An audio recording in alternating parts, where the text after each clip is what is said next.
Bienvenidos al podcast Psicomarines, donde hablaremos sobre la salud mental, crecimiento emocional, psicología, autoayuda, superación, sentimientos y autoestima. Aquí encontrarás una variedad de temas relacionados con el bienestar emocional y el desarrollo personal, con el objetivo de brindarte herramientas y recursos que te ayuden a crecer y mejorar en diferentes áreas de tu vida. Olá, bem-vindo ao nosso podcast Psicomarins, e é um prazer estar aqui com vocês. Como vocês me conhecem, sou Robson Marins, sou escritor, sou pensador.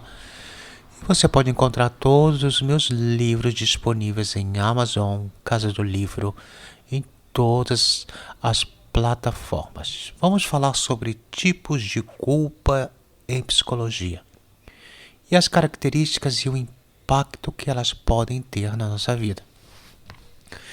Talvez a gente tenha entendido que a culpa é uma emoção que leva você a agir e resolver algo, né?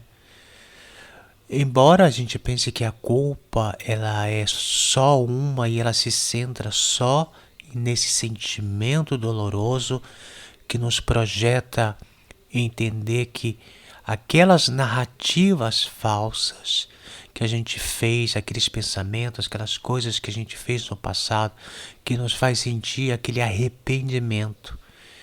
Mas a gente tem que entender sobre o que é realmente a culpa. Porque, se não entendemos, isso pode prejudicar-nos e nos dominar por completo. Quem nunca esteve dominado pela culpa por situações ou coisas que fizeram no passado e não sabe como se desprender da culpa? Os religiosos constantemente, na hora dessa culpa, desse sentimento em que eu fiz algo que não deveria fazer, todo mundo sabe que é através da oração, que diz que Deus perdoa, Jesus perdoa, mas mesmo assim a culpa fica ali dentro, presa constantemente, por mais que você confesse. A Bíblia mesmo diz: confessei a ti os meus pecados e o Senhor me perdoou. E é engraçado que, por mais que podemos falar constantemente sobre confessar, mas se eu confesso constantemente, mas eu não me dou o prazer de eu mesmo me perdoar, eu sempre levarei esse sentimento de culpa por longo tempo, e isso vai me prejudicar emocionalmente. E a gente tem que entender que existem diferentes tipos de culpa e identificá-los na psicologia. Muitas vezes a gente acha que tudo a culpa tem a ver com uma coisa só, mas não. Então vamos lá. Por exemplo, a culpa funcional. Primeiro, a culpa funcional. Porque às vezes agimos de uma forma em que o peso indefinível, sabe aquele peso no estômago, aquele sentimento ruim? Então é uma experiência física e visceral, aquele sentimento que a gente sente por dentro. Por que eu fiz isso? Essa emoção que você sente que agiu de uma forma em que não deveria ter se comportado.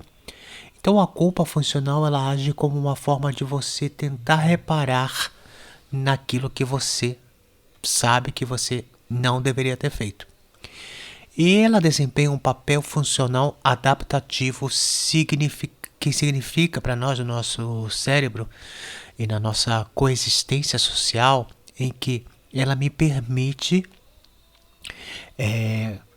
ver aonde eu errei e o que eu posso promover nessa ação em base à minha empatia, em que eu posso melhorar. Agora existe a culpa neurótica ou mal adaptativa. Você já se sentiu tão culpado por alguma coisa que isso deixou você paralisado?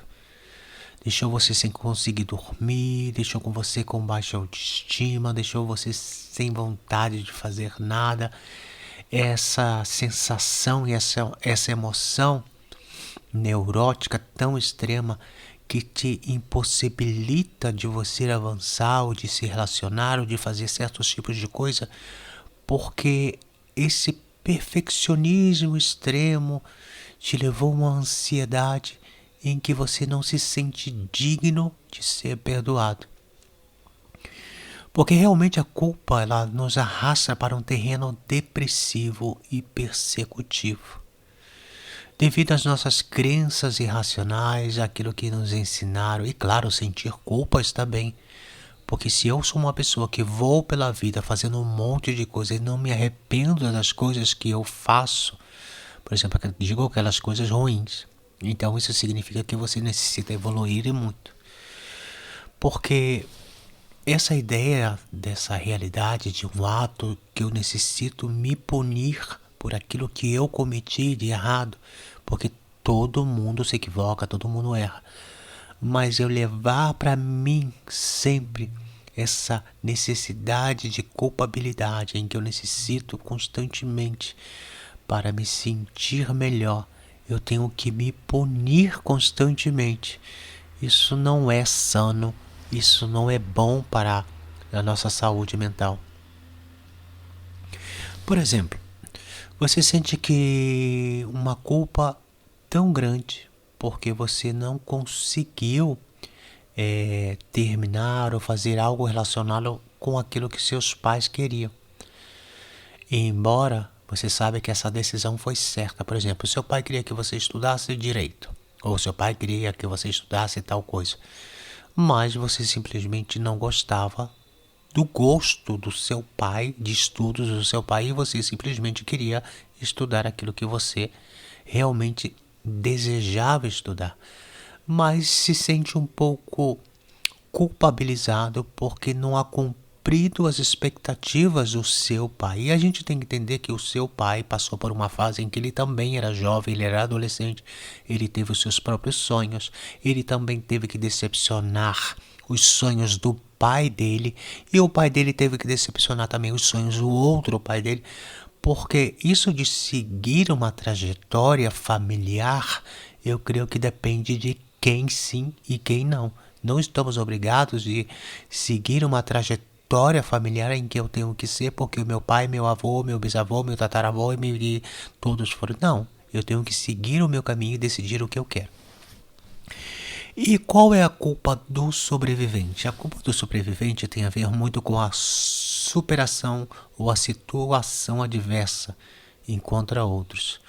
Seria aquele sentimento de injustiça, autocensura, e é muito devastador porque nos sentimos culpados.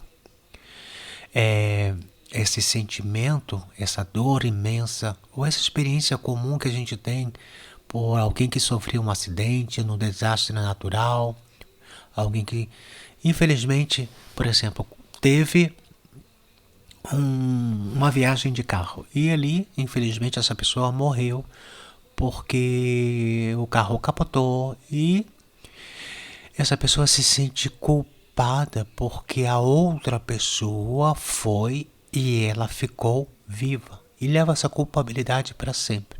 Uma experiência também que eu vou te dar para vocês, por exemplo. Eu, quando era adolescente, eu tinha um amigo e ele tinha uma moto e constantemente, às vezes, a gente saía de moto para passear, tudo isso.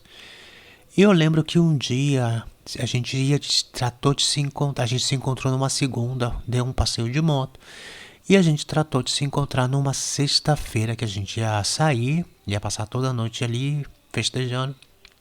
E eu ia com ele de carona na moto.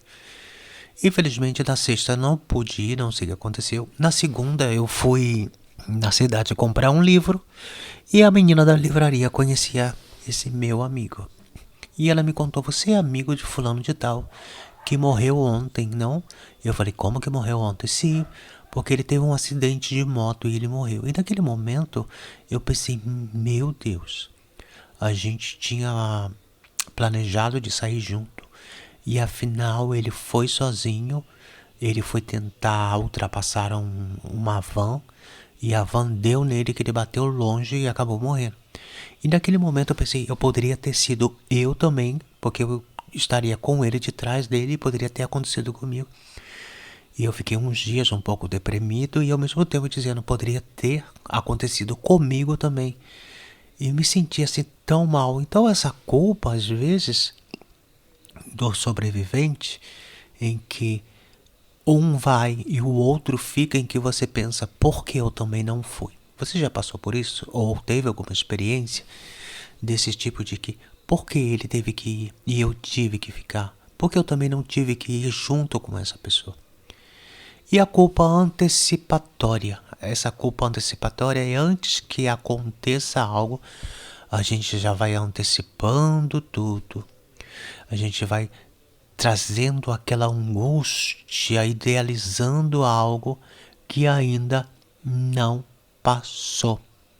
Por exemplo, você tem uma oferta de trabalho para ir longe dos seus pais.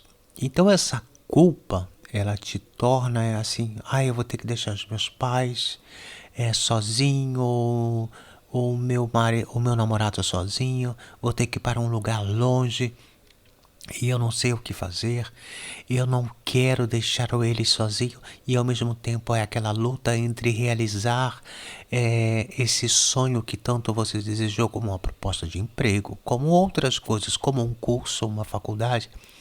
Então essa culpa, ela tem presente em nós, essa culpa antecipatória, em que a gente começa a imaginar, se eu faço isso que tanto quero fazer, mas ao mesmo tempo estou num duelo em que, para me sacrificar isso, para mim fazer isso, eu vou ter que sacrificar outras pessoas.